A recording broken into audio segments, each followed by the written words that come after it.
Hello, hey guys, what's up? It's Foster from Inglês no Cru. I imagine you already knew that. So welcome to another episode of the Ask Me Anything series. So in this series, if you are not familiar, or if this is the first time you are participating in this, this is just a part of Sound School where you can ask me anything, literally. So you can ask me any questions about English, about life, conversations, pronunciation, whatever, and I will try to give you my best answer. I will try to be somewhat intelligible. So anyway, today we have a wonderful question, a really good linguistic question. So one of our students asked, why are some ways to move your mouth so difficult with phrases that have a lot of R letters? Okay, so this is an excellent question. So first of all, I just want to clarify one thing, that you are asking about phrases that have a lot of R letters, but I think what you really want to say, what you really mean, is phrases with a lot of R sounds.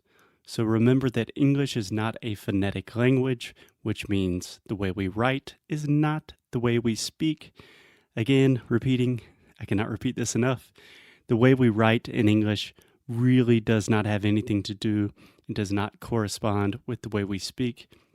So you always want to be talking about sounds when we are thinking about pronunciation and how to move our mouths. So always focus on sounds. So the short answer is because you do not have the American R sound in Brazilian Portuguese. And sounds that do not exist in your native language will always be the most difficult because you are not used to making these sounds. For example, the LH in Portuguese, that sound does not exist in English, or at least a direct imitation of that sound does not exist in English. So that sound is super difficult for me, even nowadays when I'm saying things like milho. That is a really weird sound for us. So I always recommend this for my English students, but if you are learning any language, you want to focus or at least put most of your attention in the beginning on these sounds that do not exist in your native language because they will be the most difficult for you. Secondly, R sounds in general are usually some of the most difficult sounds in all languages, because there is just so much variation. So just a nerdy linguistic thing, the study of R sounds is called rhotics. So if you hear me say the word rhotics, I'm simply talking about R sounds. That is just a fancy word that people who study linguistics use to say that they're talking about R sounds. Anyways, in American English, we call most R sounds liquid consonants.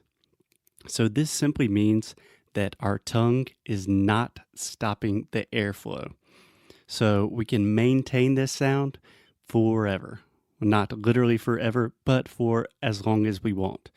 So for example, if I say right, like escrever ou certo, I can say right. And I can hold that sound, I can maintain that sound for a really long time. Also, let's say the example of mother. I can say mother and maintain that sound for as long as I want.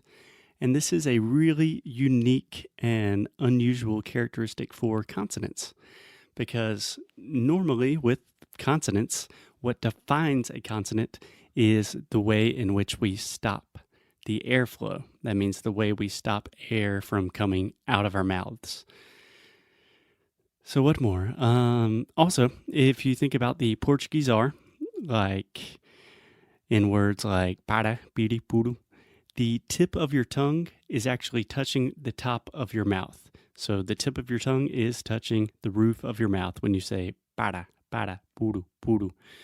So this sound is actually a lot more similar to an English T or a D sound, and it has nothing to do with an American R sound, which makes it especially difficult and confusing and complicated.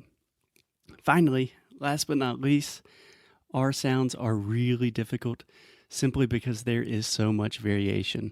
This is why in Sound School, we address each different quality of the R sounds separately. These are what I call R-colored sounds because the quality of the sound is colored. It changes a little bit depending on how we use the R. So just to illustrate this, for example, we have the sound in words like mother, father, beer, cheer, etc. Then we also have the or sound in words like or, more, sure, core, etc. See, those are two very different sounds. We also have the R sound in words like far, tomorrow, tomorrow, sorry, and a ton of other words. So just to summarize a little bit, this is a really good question, but I think the three most important points is that the R sound is really difficult in English for three important reasons.